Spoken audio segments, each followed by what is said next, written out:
Good evening, everyone. Thank you for joining us on this beautiful Sunday evening. This is Raghav Goyal, and I'm going to be the moderator for today's event, which focuses on the need for innovation and entrepreneurship in the year 2020. Let me start by giving a very short introduction about myself. I completed my bachelor's in chemical engineering from IIT Bombay very recently, and currently I'm working at Sukoon Solutions as the social media head. Sukoon Solutions carries a very passionate story behind its origin. It started as a response to the harsh reality of a homeless rickshaw puller by providing him and others with comfortable sleeping space in the rickshaws. In due course, the team realized that the company could play an essential role in providing technical solutions to a vast population. The vision, which talks about design, innovation, and engineering of the products and services in a sustainable manner, is exactly why I wanted to work with Sukoon Solutions. During these desperate times is where we realize that as a part of the ecosystem, we need to take all the necessary steps to save the environment while helping each and everyone out. So yeah, without further ado, let me present to you the speakers for today's event. We have with us Dr. Amod Kumar and Mr. Manish Bhardwaj. Welcome, sir. Hello. Namaskar, everybody. Right. Okay, so let me give you a brief about our speakers. Yeah. So talking first about Dr. Amod Kumar. Dr. Amod Kumar is currently the Managing Director at Sukoon Solutions Private Limited. He's also the Program Director at Mission Samriddhi and founder of the Eternal Rock Enterprises, which is an innovation company for social well-being. He was trained as a medical doctor and pursued a successful career as a healthcare professional department head for over 30 years. Talking about the CEO of Sukoon Solutions, Manish Bhardwaj is an ambitious and skilled professional currently working as a CEO, as I stated. He has had a diverse set of professional experiences with over 20 years of experience in the hospitality and tourism sector. He's very passionate about entrepreneurship in the modern times and especially in social development and sustainable energy sectors. Welcome, sir. Welcome, Dr. Amod Kumar, and welcome, Mr. Manish Bhardwaj. Thank you very much, Raghav. Yes, sir. It'd be great if you could, give like a very short glimpse or like a trailer to our audience about what the vision of Sukoon Solutions is, and also with respect to the mission at Sukoon Solutions. Manish, if you could start, that will be great. Thank you, Dr. Saab. It's an honor to speak before you. Thank you so very much for the opportunity. Well, hello, friends. It's really an honor to have you with us on a lovely Sunday evening. And as we always say at Sukoon, we always say Sukoon Salam to all.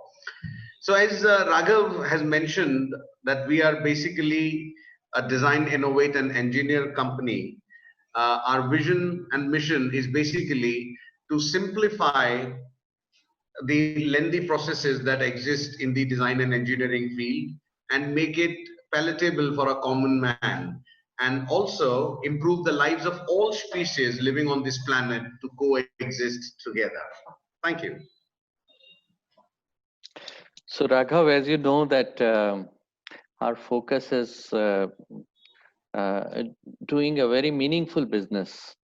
Business, I feel, is a wonderful way to serve the purpose of humans. Right. By doing a good business, not only we serve our clients, our customers, we look after our families, we look after our families of our staff, Right. and we also can contribute hugely to the ecosystem. We can beautify the nature that God or whatever forces or whatever creator one may consider has given to us. So I find business is a really beautiful way, and Sukoon has been started with that passion in mind. Right, sir. Right. So but how did this idea came across? We all, I just talked about the story where, we discussed about the rickshaw pullers in general. But how did this idea came across to you, and why did you feel the need to, start this kind of a company? What was the driving force inside you? Well, as you know that, in fact, many of I can see the participants would know me also, Mhm. that all my life I have worked in a non-profit sector, and working with the NGO kind of setup, Right, sir. and we did big programs, but where we used to find the kind of roadblocks when we used to see that uh, scalability of a program, or a any welfare oriented work has to meet an end where funds cease to push it further. Right, sir. So in this, what happened that when I was working for the homeless and homeless rickshaw pullers, Mhm. I saw the plight of those people, how it is, how they spend their nights, and you know despite having money, they have difficulties in finding place to sleep.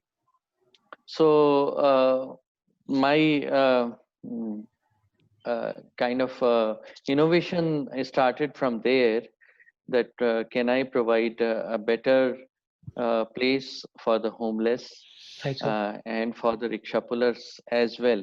Mhm. We designed first a very good night shelter, which are now running all across Delhi. Right, These are porta cabins. right. And then we designed rickshaws where rickshaw puller could um, nicely sleep. Mhm. But then to take it further, we needed, commercial model. See, innovation is not an innovation unless it is commercialized, or it is by commercializing mean it is actually used by many people. For Right. example, I don't consider that that folding bed that I had made for rickshaws Mhm. is still is a good innovation, because it has not seen the Right. uh, you know mass uses. So Mhm. the thing is that every innovation has to be linked to a good business model, Correct, so that correct. it actually becomes an innovation. Uh, Right. the one a very interesting expert of design thinking says Mhm. uh, innovation is equal to invention Right, into commercialization. right. So that That is makes sense. innovation. But at the same time, That's why you're doing so we much are for like struggling the now. you're doing so much for the lower section of the society. I think that's like a bigger thing with respect to the whole idea in place. So I think like you're doing like a commendable job. Like Sukhon Solutions is doing like a wonderful job with respect to that idea in place. Here I'll like to add, Raghav, that Mhm. it's not that a great commendable job. It is a duty of everyone to consider the entire planet as our own family, Definitely, and sir. contribute to it in whatever ways we can. So, in fact, uh,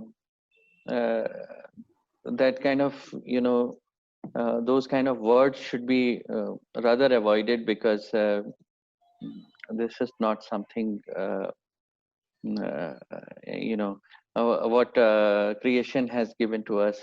It is nothing that we can do for our uh, planet and for our fellow beings. Definitely, sir. As a part of this ecosystem, we need to do everything we can for like the mother nature and also for like everyone else who's a Yes, part of it.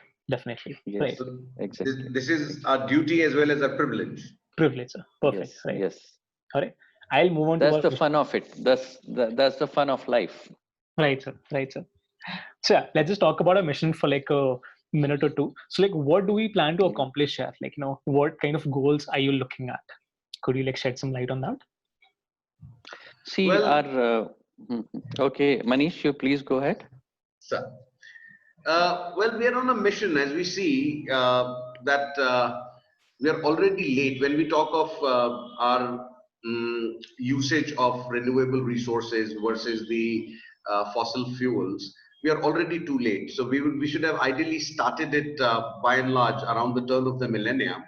So now, of course, humanity is faced with the challenge where there's a lot of pollution, all types of pollution. Mhm. And of course, the fossil fuels being scarce, the cost of it is going up.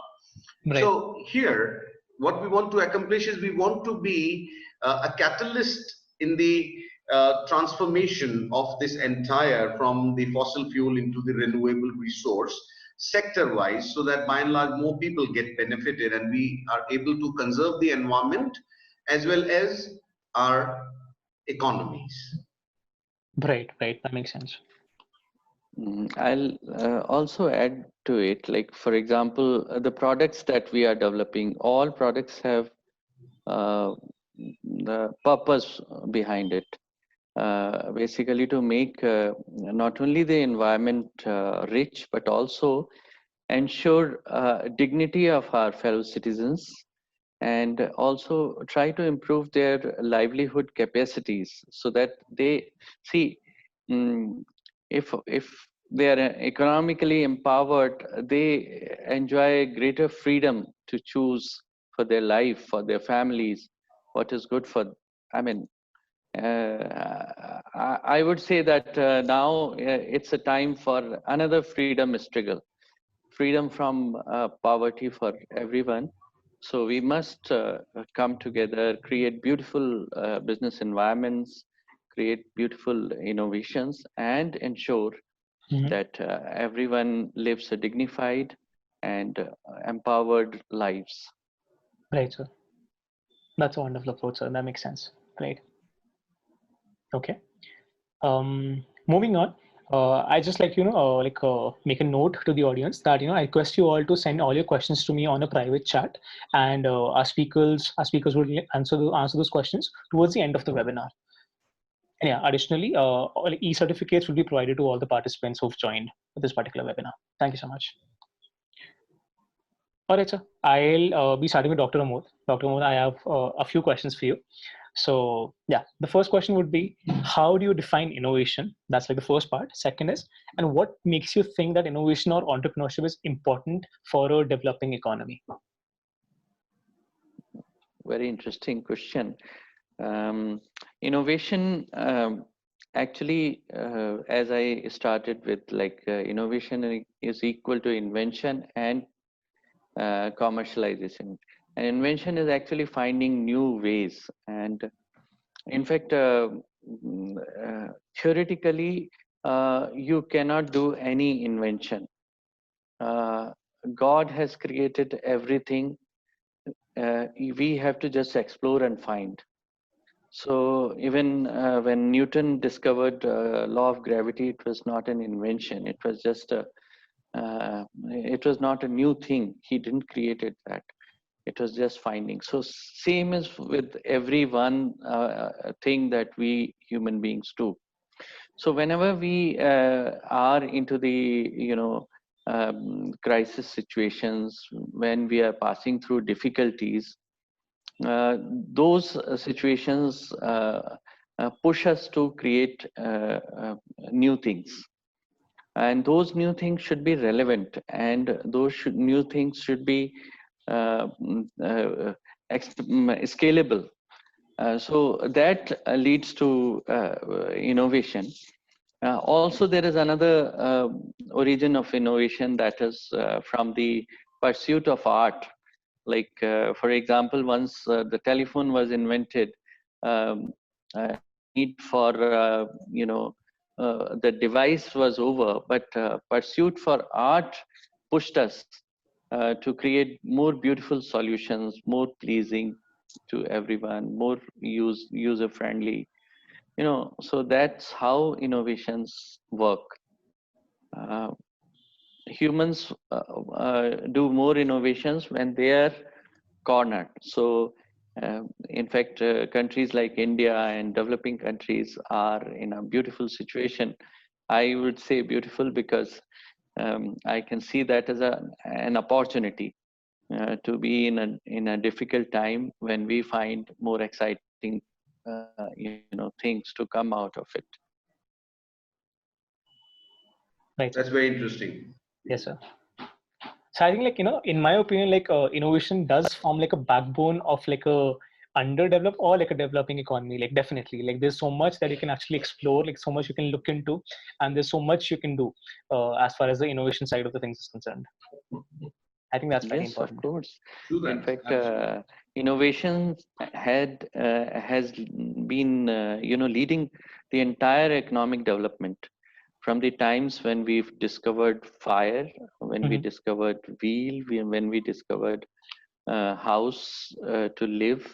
Right. Everything is and also bringing us together. Innovations help us to collaborate, to work together, to care for each other.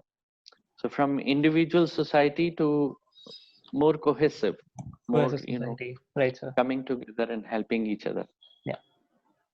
But at the same time, like, we still need to look into the fact that it's like not like an immediate process, and there's like a lot of effort, there's a lot of energy which you need to invest on like a daily basis. So for like, for you to actually see some results out of that innovation.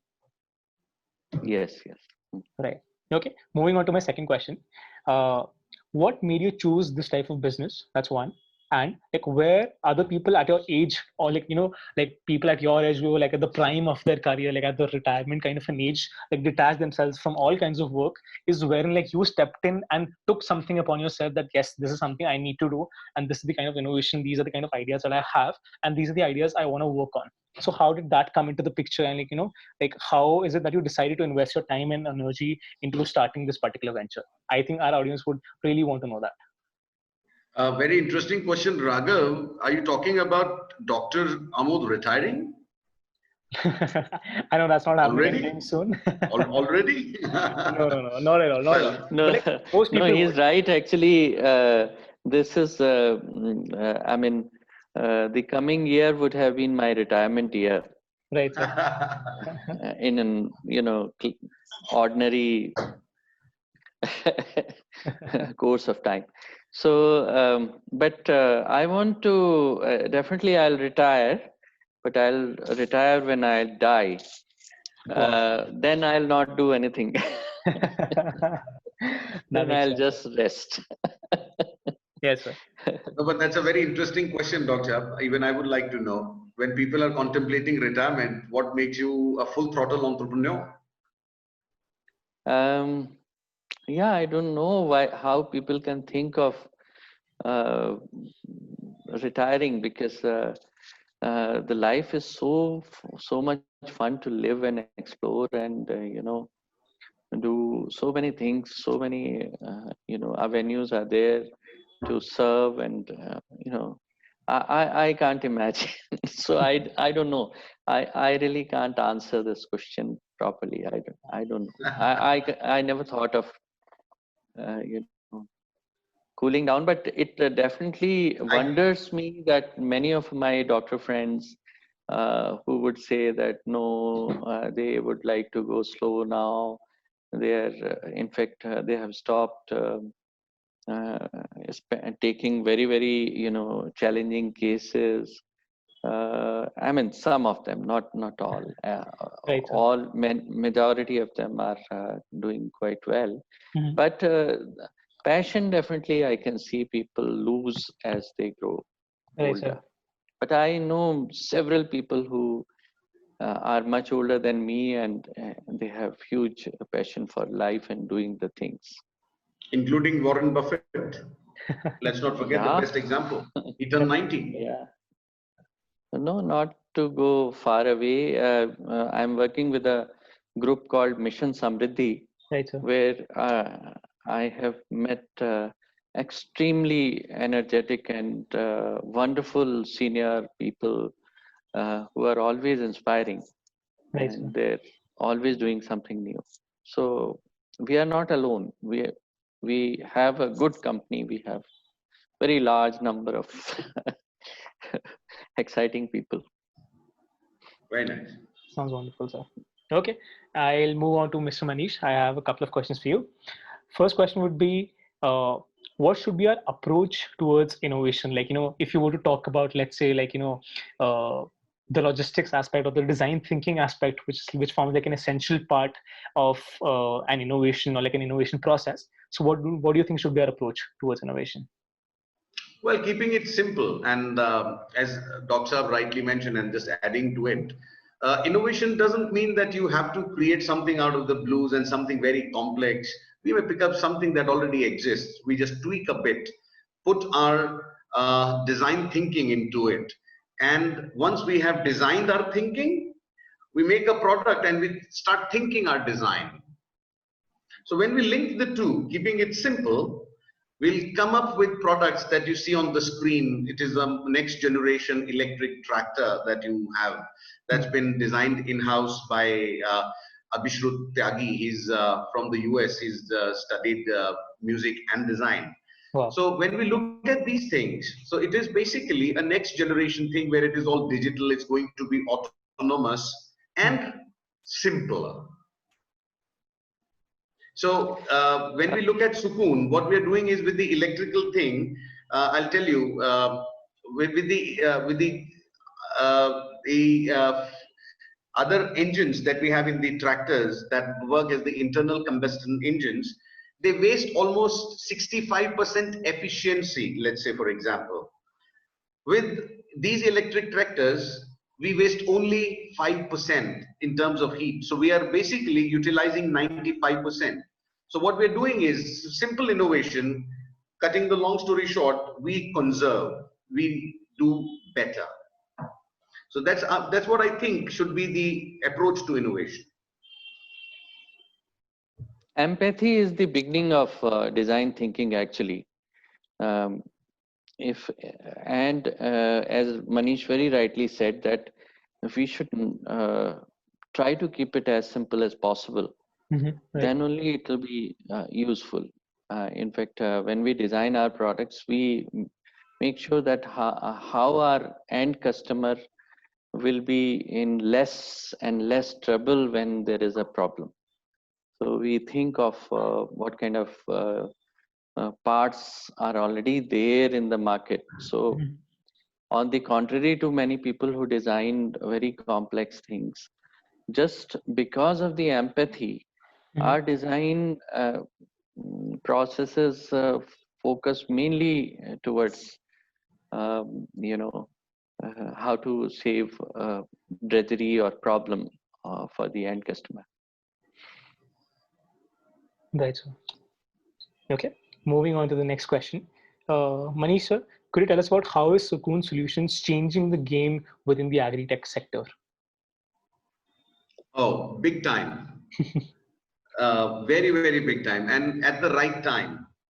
You see, of course, we talk about the agriculture being the backbone of our economy. India has always been an agriculture-based economy, and so it is even today. And at the present times, the need has been exposed badly. But what hasn't changed is the situation of a farmer who, even pre-independence, was in a bad state. Even today, if you look at the majority, we all hear stories about their committing suicides and all of that, which of course is also the truth. But the thing is that there's been very little being done in terms of how to bring the simple innovations into farming and help them save money from their hard-earned money that they are working 12 hours in the field in the sun, and end of it, what they are earning is being wasted in terms of the diesel for the tractors, in terms of fuel for the other tools and implements that they have. Now, how are we changing the game is when we look at the tractors that we are building, they save almost 90% of the operating cost of any particular tool, including a tractor. We call tractor a tool. It's a farming tool, basically. Right, sir. Correct. And how? Because we are conserving 95% and wasting only 5%, where on the other hand, they are wasting 35%, the other engines that we have, the fossil fuel engines. Right. Yeah. And there the wastage is that much. Also the fact that fuel is not subsidized for the farmers, whereas electricity is. Oh, right. And it's highly subsidized. Correct. Wherein if you go into the remote areas, in the mountains or in the dense forest areas, there still are farmers around. There they have to buy the fuel at a premium. So it's almost touching 100 rupees a liter. Right, right. Correct, sir. So taking an average of the entire country, the farmers are spending almost 700 rupees an hour if they want to have a tractor in their field. Wherein when they use the electric tractor, they can do away with about 10, 12 rupees an hour. Oh, okay. Just Wow. the cost of electricity. Right. So That's this a is lot the of major, cost cutting. Right. exactly. So this is like the major game changer. Definitely. Also, what Sukoon is trying to do is educate the farmers that the tractors are not meant to be on the road. Please use them in the farms and the fields, because if you look at the tires, if you look at the make of a tractor, it doesn't fit the road. It doesn't have to be there. Now it is basically, it's a forced measure for them to use the tractor on the road, because that's the only vehicle they have for the farms as well as the road. Right, sir. Wherein we want that they should all save money and they should have vehicles like jeeps and their motorbikes for the roads, and the tractors to be used only in the farms. Having said that, there is another thing that we are changing is you will not need such heavy tractors going so fast, burning and guzzling so much of fuel if we can reduce the use of a tractor only to a farm. Then it doesn't have to drive at a speed of 50, 60. It doesn't have to carry a burden of 4, 5 tons. So if it is working in the farm, saving a lot of money, the farmers will have money to buy vehicles outside. Right. So these are the areas that we are focusing in. Got it, sir. Got it. Also, I was just reading up this article or something which stated that as per 2019, 42.39% of the workforce in India is employed in agriculture. So that's a huge percentage which is there. Absolutely, absolutely. Right, sir. Okay. In fact, there are a huge number. I can add to what Manish has said beautifully. I can add here that the majority of farmers are having very small land holding.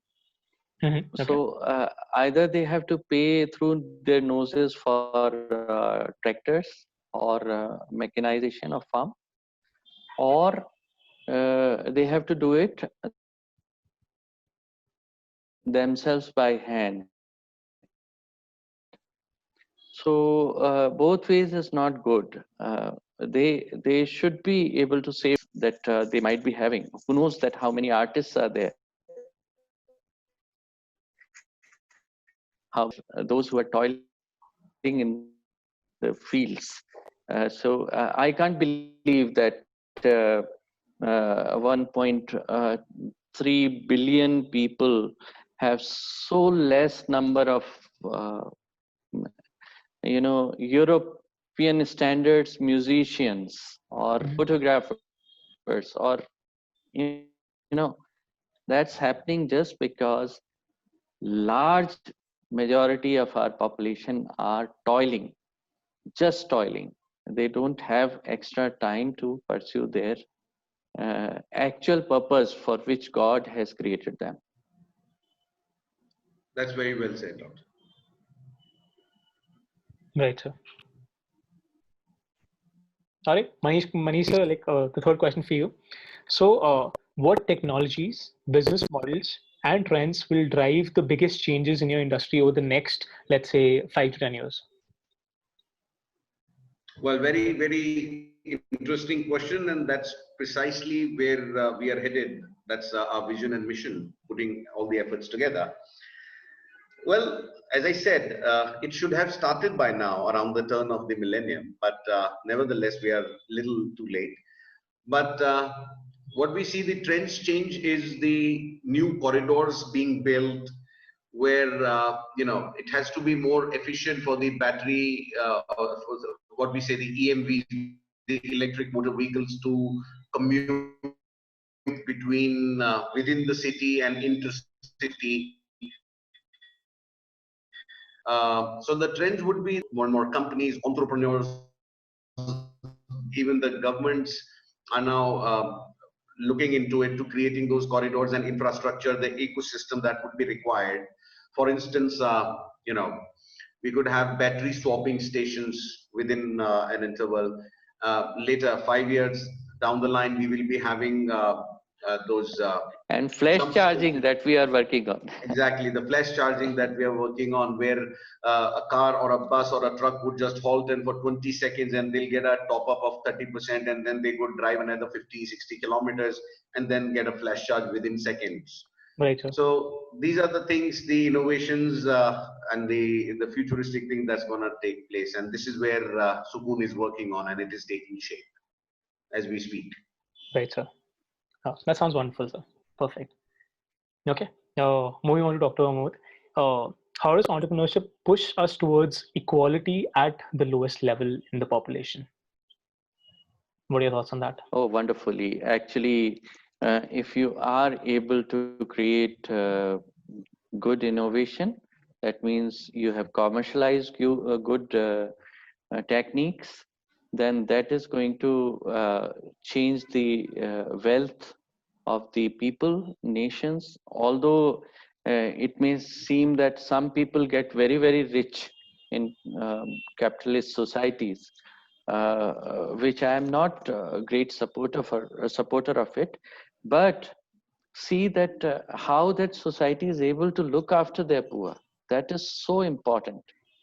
So this is going to see, if suppose I run a good business, then the last end worker earns enough to lead a middle class life,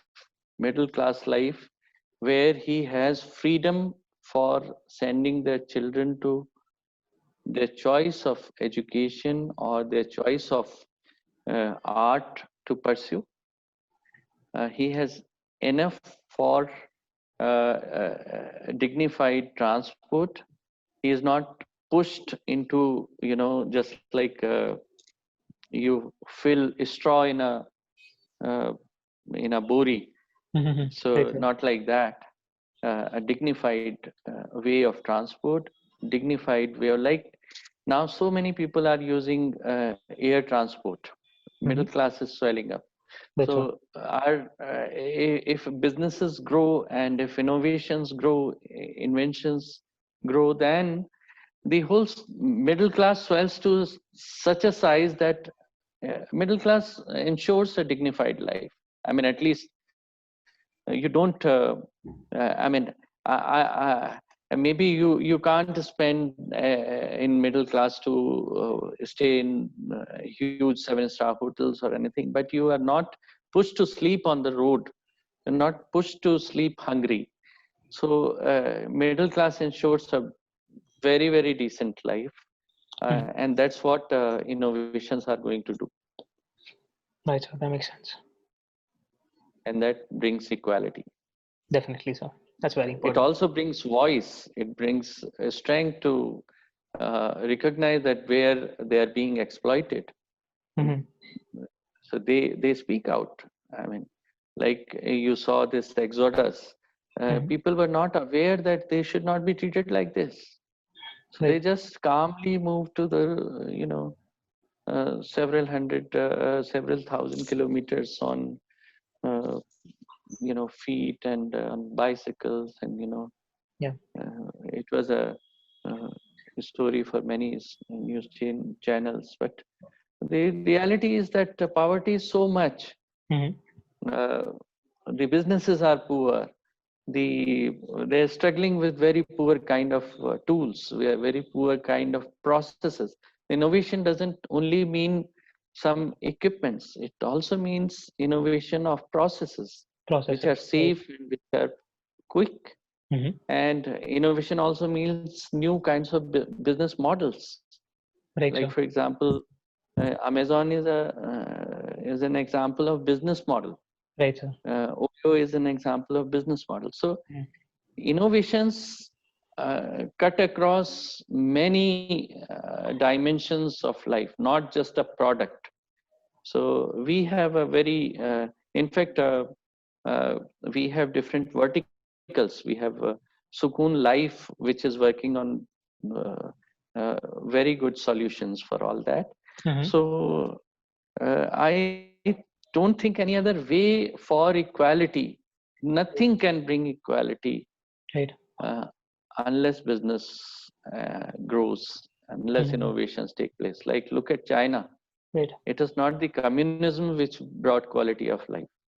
It was the business that they have been able to do, and the innovation they could do created a much better life standards as which China was living into.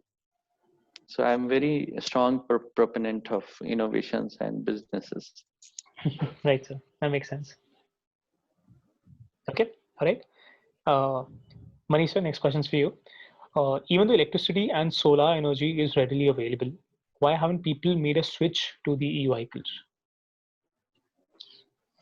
Very good question, Raghav. I think it's slow, but it's gaining momentum. Well, of course, Mr. Elon Musk and his beautiful car, and followed by Tata has recently launched the Tata Nexon in the electric version. See, so far people were reluctant because the vehicles are more expensive than they should be, because there are less number of consumers. So more we consume these electric vehicles, the cost of it would come down.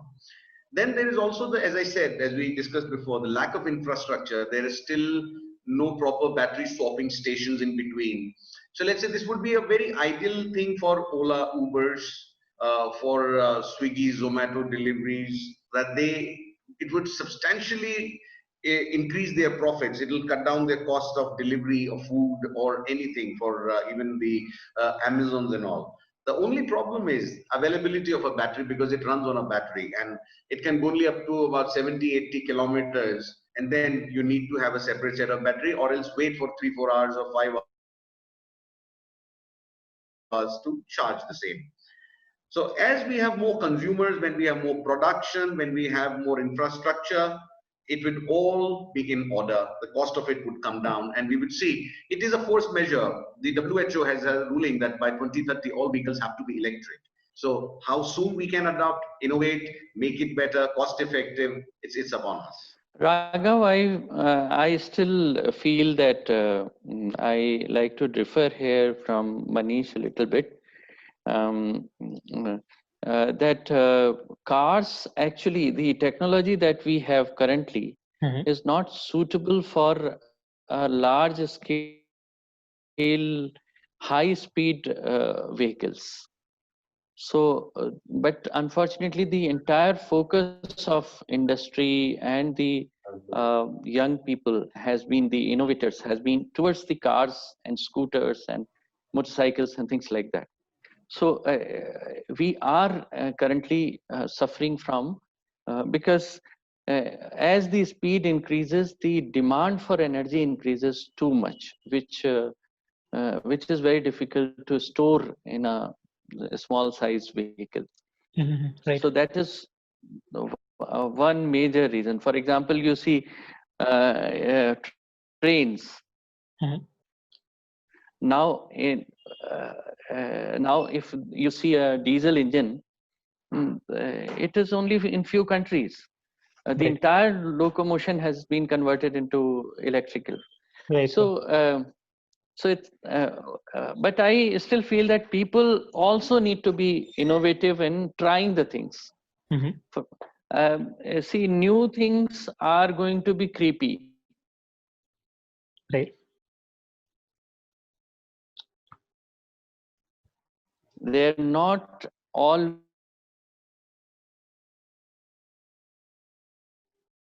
beautiful. Right, sir. Or they're not all new things. Okay. So that I'll give a message that don't give up, because when I try to see, like for example, Ford, when build a car, those days the car was not so well designed as a beautiful horse cart. You know, it used to look majestic, like beautifully decorated horse and muscle, you know, beautiful. If you go through any of those time videos, car was looking very noisy, but people tried.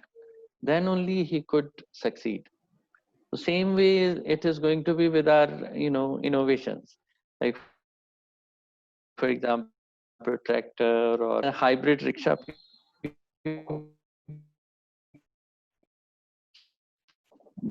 I mean, people must help the innovation.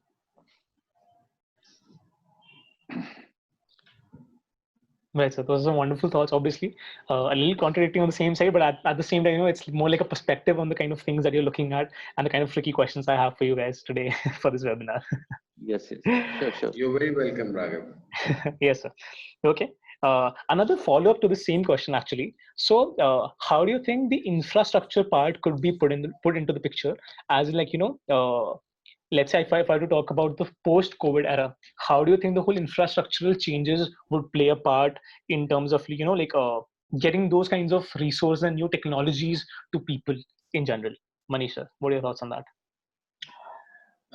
Well, it's not just a tricky question, it's the very, very important question as such. I'd say, of course, in the post-COVID era, the economies have been pushed behind. Our GDP has dropped. So the new investments that should have by now or would have been planned coming up in the sectors like renewable resource and all would, of course, get bit diverted into the basics, the essential commodities and stuff. However, along the line, this is also the time of forced entrepreneurship, as I see, and that is going to go a long way along the post-COVID. So when we say the forced entrepreneurship is where people are even growing microgreens on their terraces. So if they have little space, they're trying to grow their own food, trying to sustain by themselves. We heard and read a lot of wonderful stories about people making masks and innovating the ways and approaching the market and making money. So like this, all of this will now be taking a shape where people would come up with battery swapping stations, where people would buy these tractors and use not only in their farms, but also run on rent for the help of the others, whereby the cost would come down. Like this, there will be several new opportunities would come only to those who have that mindset of innovation and would like to be a part of it going further. So the post-COVID era, as I said, is the forced world of entrepreneurship, and entrepreneurship is never possible without innovation. So you need to be inventive, innovative, and entrepreneur. I hope I've answered your question, Raghav. Definitely, sir, definitely. I would like to add, Manish. Please, sir. For Sukoon, it has been a blessing, actually. We are now in a position to use a lot of infrastructure which is already available, which are suboptimally used because of lower requirements in the market. So in fact, we have large factories which are available for us. Now, if we have good investment, then we can grow very fast. We have a lot of good mechanics and engineers who are there to contribute. So I would say that difficult times always come with opportunities as well. It's a matter of our perspective, how we look at it. Yes. Right. India will not be losing the best engineers such as Raghav to America. Now they would be staying in India, working with Sukoon, right? Yeah, you are forced to stay. You are head of our social media just because of COVID. Otherwise, we would have never had this luxury to have Raghav that's very sweet of you. But nothing like IIT guy to add social media.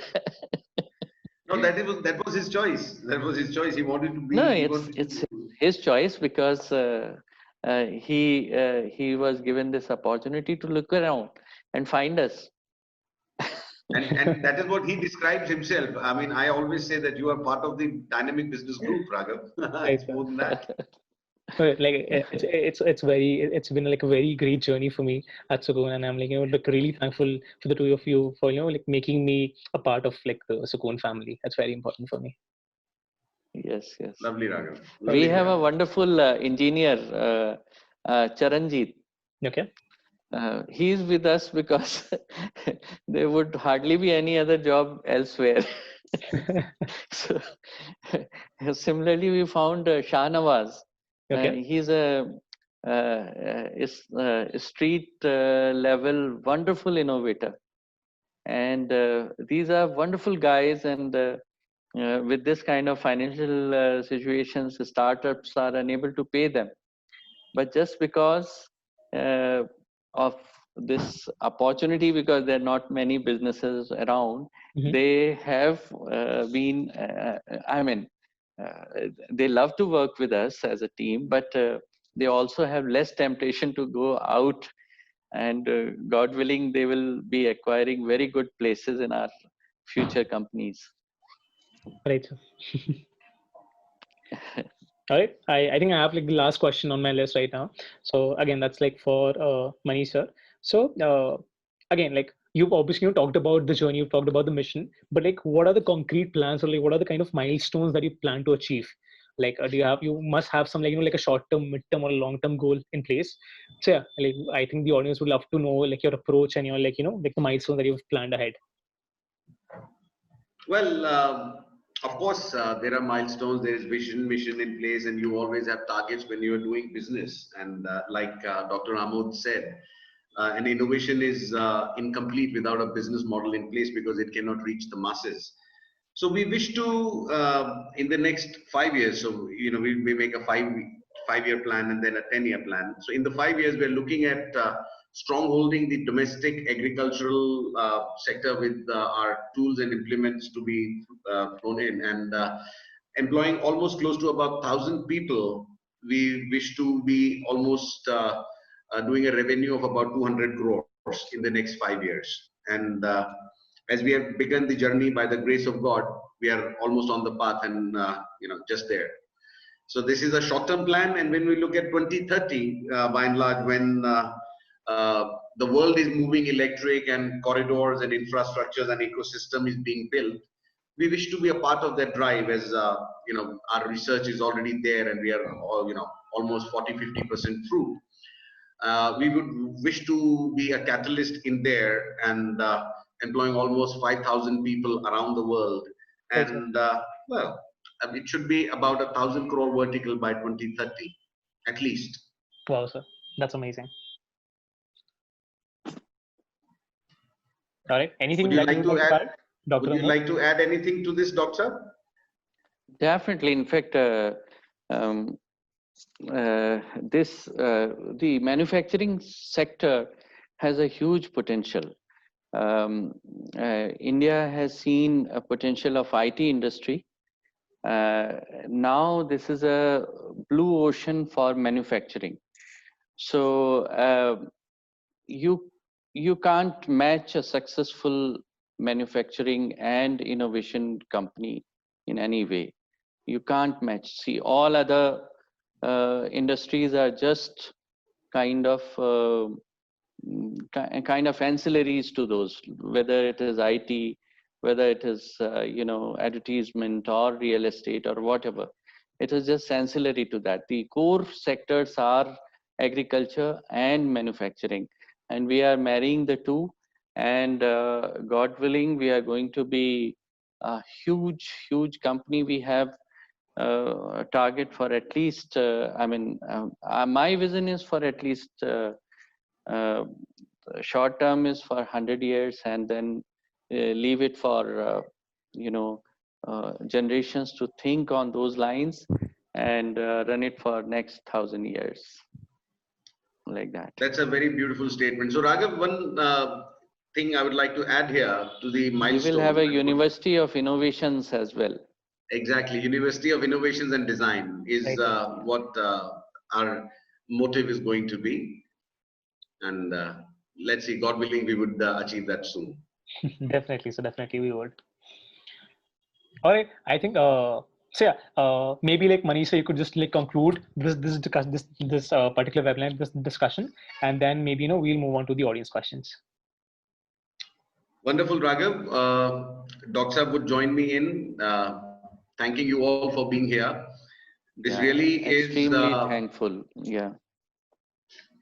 and it is really great to have heard from Dr. Amod himself, his thoughts on innovation, on entrepreneurship, in business, as to how we go about it.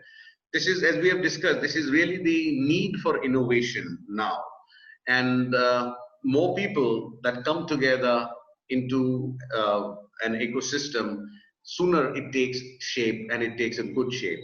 We at Sukoon are open to ideas, open to partnerships, open to any system, anything that can add value to the society by and large. And all of you August people are here, champions of what you are doing. So we look forward to having your support. And anytime you wish to be a part of our family, you are very, very welcome. Thank you very much once again. Namaskar to all. Thank you, sir. That was an amazing session. Thank you so much. I think we do have a couple of audience questions, and if there are any more, I request you guys to like send it to me privately, and I'll ask them to our speakers today. So yeah, okay. We have the first question, which says, "Good evening, Dr. Amod. You are the greatest inspiration to me. My question to you is, how do you plan to make Indian farmers adapt to this new technology? Like, I think like they understand like the kind of technology that exists and the kind of technology you're working on, but how do you like bridge that gap between those farmers to actually adapt to this new technology?" Dr. Amod.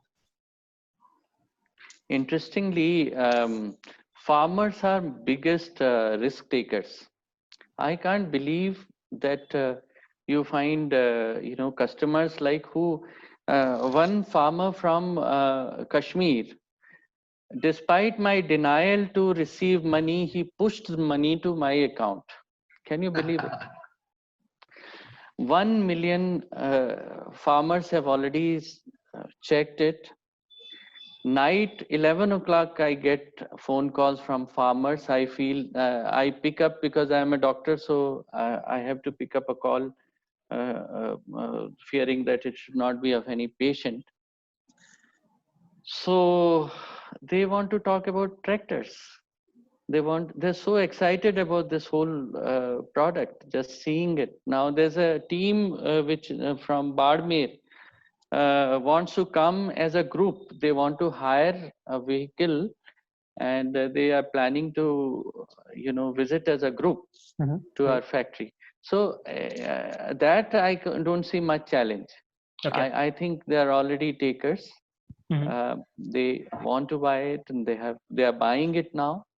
So it's not that much difficulty. Now I am less confident in selling actually before doing enough tests and handing over and taking that hard-earned money from farmers. So the impediment is that at that level I don't have enough resources, funds for testing and making it more robust and like that. Right, that makes sense. But fine, people are purchasing. I mean, they're willing to purchase even at this crappy stage. Right, sir. Okay. Another question that I have is that as a part of IIT Delhi's Green Campus initiative, I think Sukoon Solutions launched solar powered rickshaws in the campus, right? If I'm not wrong. So like the person is asking like, can that thing be scaled across like other colleges, like other IITs and like all the other colleges? And sure. Like what are you planning to do? I'm sure it can be done. It can be done. All the campuses can have all these electric vehicles, solar vehicles rather, not just electric. And in fact, we should use when we have end mile connectivity, there we must not lose the opportunity to use human power. Right, sir. Human power is one of the clean energies we have. Okay.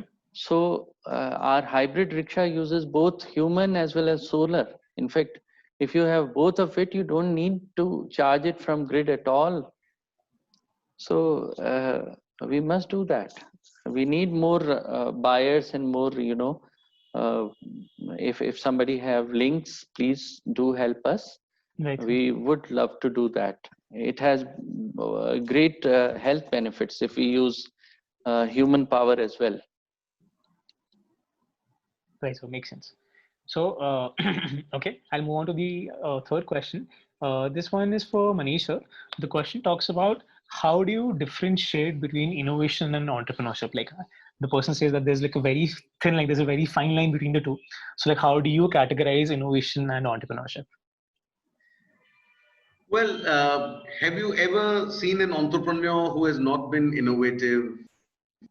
Because the word entrepreneurship in Mm-hmm. itself is different than business, right? So a businessman who calculates. Now, Right. when we innovate something, we kind of get all into it and we do not worry about the money that's going in, because that's the business aspect that comes.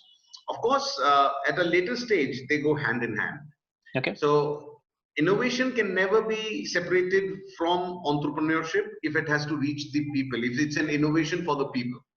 Okay. And similarly, an entrepreneurship, a true entrepreneur, Mm-hmm. entrepreneurship cannot be taken away from innovation, because it has to be together.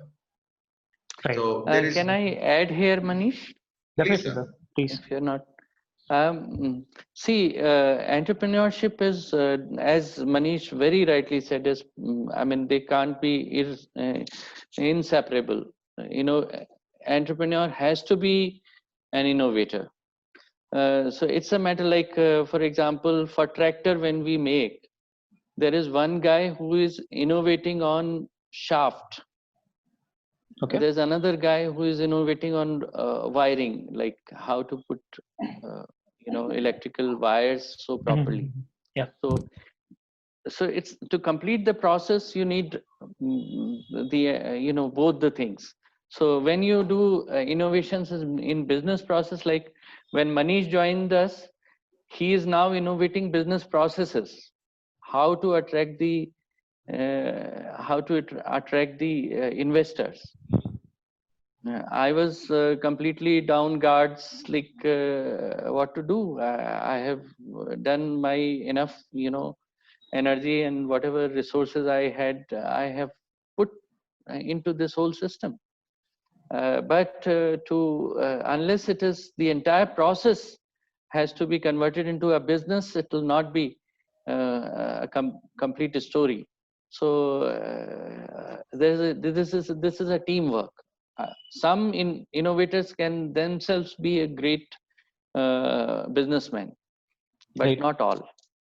So, but they are all innovators. Right, sir. Which comes me to which gets me down to the next Yes. question. It's completely relatable to not everyone can be entrepreneurs and like innovators.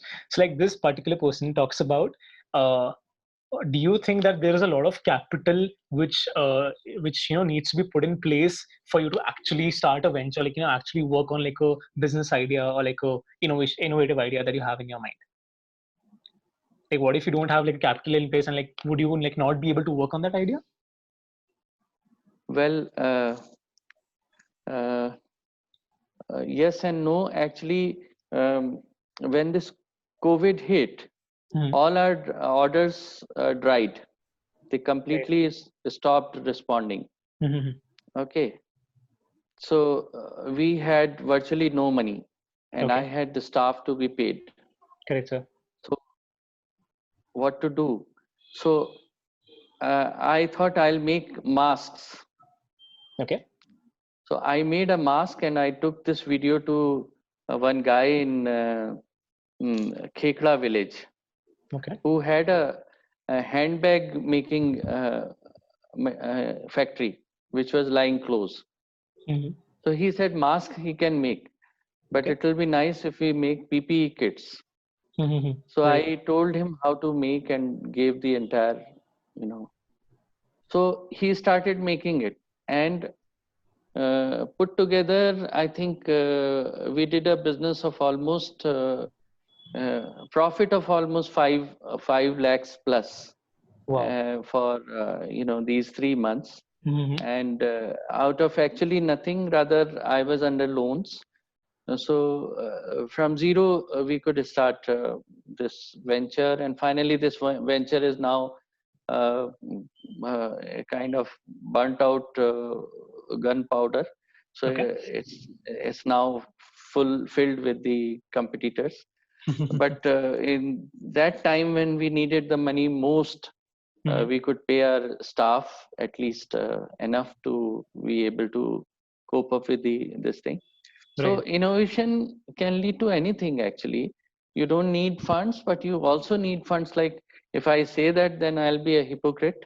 Now at this stage, we definitely need a lot of money, a lot of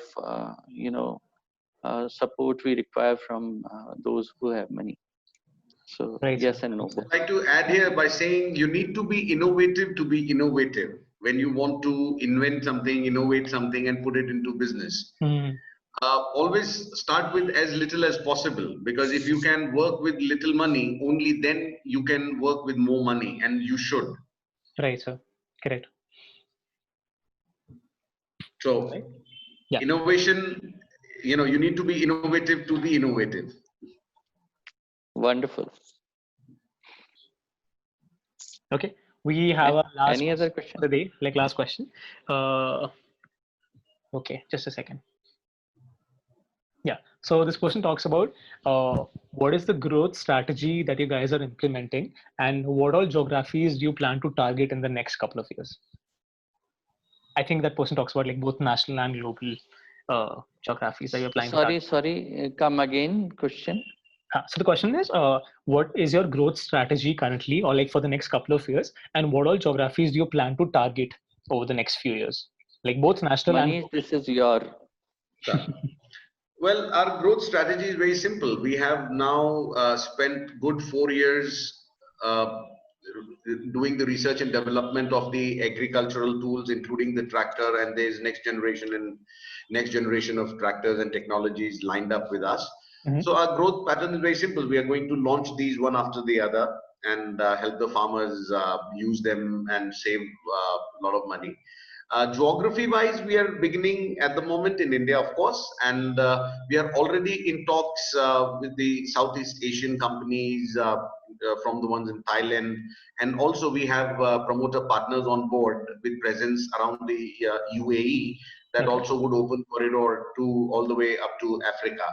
So it's not just India where the farmers would need these tractors that save them a lot of manpower as well as the fuel cost. It's the farmers around the world who would be needing those. And then as we discussed, this is not where we stop. At Sukoon, we have the research and development into the entire ecosystem that it is going to lead to within the next 10 years. And of course, there we will be, looking at a global scale, and we aspire to being an Indian solutions providing company on a global stage. That's where we are headed. Wonderful, so wonderful. I think that's it. We are done with questions. So I would like to thank our speakers, Mr. Dr. Amod Kumar and Mr. Manish Bhardwaj. So thank you for this lovely session, which was so insightful, I think, for everyone who's present for this particular webinar. And lastly, I'd like to thank the audience for joining us on a Sunday evening, which most people wouldn't. But thank you so much for taking out the time. And we'll be back with another webinar very soon. We have your email IDs in place, and we'll reach out to you. And I request you to follow us on all our social media platforms and keep just stay updated with the kind of things we are doing. Just spread the word about Sukoon Solutions. And thank you for joining today. Raghav, thank you very much for organizing all this and pushing us to do this. Thank you very much. God bless you. Definitely, sir. Definitely. Thank you, everybody. Sukoon salam to all. Sukoon salam to everyone. Thank you so much. Thank you so much. Thank you. Thank you, everyone. Thank you. Thank you, everybody. Bye.